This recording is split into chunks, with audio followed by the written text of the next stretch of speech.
संदीप ठाकुर जो ये हमारे मतलब जनहित के काम कर रहे, हमारी रक्षा कर रहे और इनकी। नमस्कार साथियों, स्वागत है आपका संदीप ठाकुर जन आवाज में। तो साथियों, आप आजकल माहौल देख रहे हैं कि कांग्रेस पार्टी के पास शायद कुछ और काम नहीं रहा है, क्योंकि मेरे खिलाफ ही एक प्रोपेगेंडा जो सेट किया जा रहा है, एक स्क्रिप्टेड माहौल कि अधिकारियों के पास से सीधे नेताओं के पास जो एक रैली निकाली जा रही है और अर्की से बाहर निकालो, ये करो। ये देश पता नहीं किसी ने अपनी जागीर जिसको समझ रखा है, ये किसी पार्टी विशेष का या व्यक्ति विशेष का नहीं है। ये देश हमारा है और देश में सच को दिखाना हमारा हक है, इसको कोई नहीं दबा सकता। पहले आप इस वीडियो को जरूर देखिए। आरोप लगाए हैं, ये बिल्कुल गलत है सर। कब का आरोप लगाया? ये इसमें मतलब जो इन्होंने ठेकेदार वगैरह जो कांग्रेस वाले जो है, और हम कोई पार्टी वैसे नहीं है, हम तो मतलब पीड़ित दुखिया लोग हैं। और लेकिन ये जो हमारे संदीप ठाकुर जो है, ये हमारे मतलब जनहित के काम कर रहे, हमारी रक्षा कर रहे और इनके ऊपर जो ये भी ठेकेदार भी झूठे आरोप लगा रहे और कंपनी भी झूठे आरोप लगा रहे। सर हमारे ऊपर पत्थर गिर रहे, सब कुछ जो इतनी अत्याचार हो रहे उसकी FIR लॉन्च कोई नहीं करता। और देखो ये छोटी सी चीज के लिए नहीं अपना विरोध करो, रास्ता रुस्ता नहीं रोकना। हमने कोई सुनो हमारा लास्ट ऑप्शन क्या है सर, अब आप बताओ। रास्ता रोकने से फिर है ना, फिर उसका ये होता है कि हमने कानून अपने हाथ में ले लिया, फिर FIR हुई सर। फिर हमारे पास ऑप्शन भी नहीं है सर, हम तो 5वीं बार आपके पास आ गए सर, 10 बार कंपनी के पास। गेट के पास अपना तंबू लगा के बैठ जाओ, विरोध करो, उसमें कोई नहीं। और सर FIR भी तो बैठ की हो रही है, 3 हो गई थी, 4 हो गए सर जी। ये कांग्रेस पार्टी के कोई ठेकेदार है, उन्होंने कर दी सर 3 FIR। तो नहीं रोका तुमने? नहीं किया हुआ सर।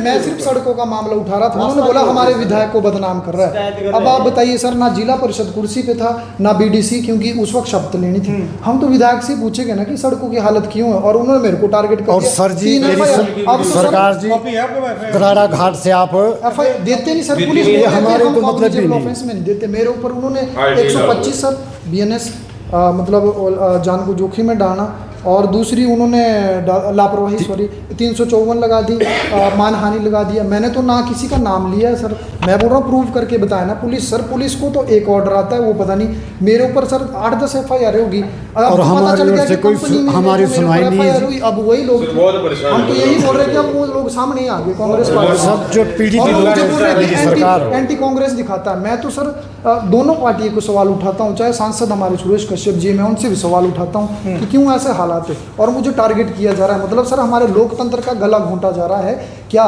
Freedom of speech. और सर मैं पिछले 3 से 4 सालों से आवाज उठा रहा हूँ जनहित के मामलों को। हम चलो आप ये सर किसी ये सब ये गरीब आदमी, हम दुखी आदमी है जी, सब जितने भी लोग आए SP साहब से आप एक बार मिल लो, मैं बोल देता हूँ उनसे।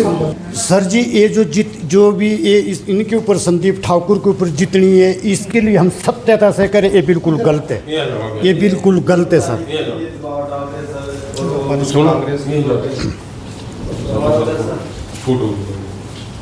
अगर हम लोग थोड़ी सी भी कोई गलती करते तो हमारी कंपनी एकदम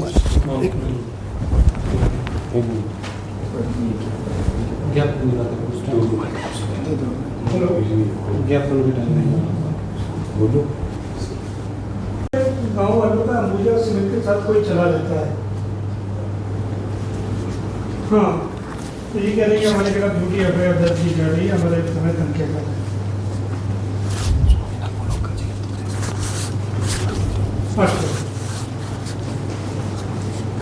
चलो आप एक बार सुन लेना, मैं आपको बता देता हूँ। हम दिहाड़ी वाले लोग हैं ना, रोज भी नहीं आ सकते दिहाड़ी। नहीं कोई जरूरत नहीं, लेकिन आपसे उम्मीद है कि आप ठेकेदारों को तो सर पैसा मिल रहा है, SP साहब के सामने एक्सप्लेन कर जा रहे सत्यापन दे रहे हैं हम। आप जाके देखो। Thank you sir, thank you.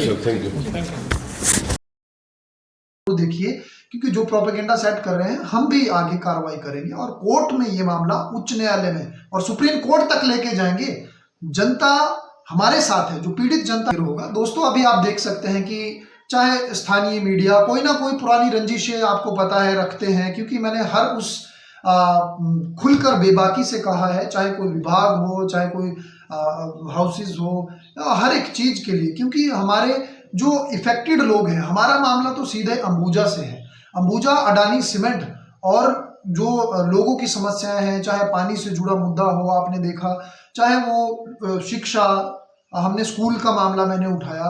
अब देखिए जो लोग अर्की के लोग, ये लोग आप देख रहे हैं नारे लगा रहे हैं, कुछ उसमें बरगलाने की कोशिश की जा रही है कुछ महिलाओं वर्गों को या कुछ भी लोगों को, मैं ये नहीं कह रहा हूँ। लेकिन कांग्रेस का जो एजेंडा सेट किया जा रहा है कांग्रेस की तरफ से, और बाकी पार्टियों को भी मैं कहना चाह रहा हूँ कि वो मूक दर्शक बनकर क्यों बैठी है।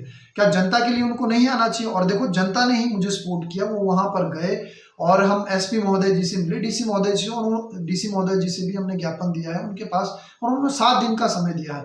ये लोग कह रहे हैं, लोग मेरे लिए, और जो मेरी वीडियो में भी कहा है वो लोगों ने कहा है, और लोगों की आवाज, जनता की आवाज नहीं दबाई जा सकती। और ये मैं कहना चाहता हूं जनता से कि जो भी मुझे ये सोच रहे हैं, मैं तो चाहता हूं कि कांग्रेस पार्टी एक बार मुझे अरेस्ट करवाए या मुझे जेल के अंदर डाले। वो खुद अपने लिए एक जाल बुन रही है और उस जाल में खुद वो फंस रही है, क्योंकि अब लोगों ने ये सीधे कह दिया है कि जो कंपनी मामले में पहले मेरे ऊपर झूठी एफआईआर हुई जिसमें इतने सैकड़ों लोग धरने में आए, उस मामले में यही लोग थे जो अभी मेरे खिलाफ इकट्ठे हो रहे हैं। इन्हीं लोगों के दबाव के कारण जो अभी एफआईआर भी कर रहे हैं, और जो लोग इस कांग्रेस पार्टी के जो जुड़े लोग हैं। तो ये पूरा हिमाचल देख रहा है, प्रदेश देख रहा है। मैं डरने वाला नहीं हूं। मेरा आवाज उठाने का सिर्फ एक मकसद है कि एक गरीब आदमी भी एक पावरफुल आदमी के सामने खुलकर अपना जवाबदेही तय कर सके और सवाल पूछ सके, और सवाल पूछते रहेंगे, किसी से डरने वाले नहीं है, लोकतंत्र का गला नहीं घोंटने देंगे। क्रांति उठती रहेगी, चलती रहेगी। भगत सिंह, आपको पता है, एक मरते हैं 1000 पैदा होते हैं। उसी भगत सिंह के खिलाफ बहुत से लोग उस वक्त भी थे जब हम गुलाम थे, आज भी बहुत से लोग मेरे खिलाफ होंगे, लेकिन मैं डरने वाला नहीं हूं, झुकने वाला नहीं हूं। देखना है जोर कितना बाजुए कातिल में है। इंकलाब जिंदाबाद। जय हिंद, जय हिमाचल।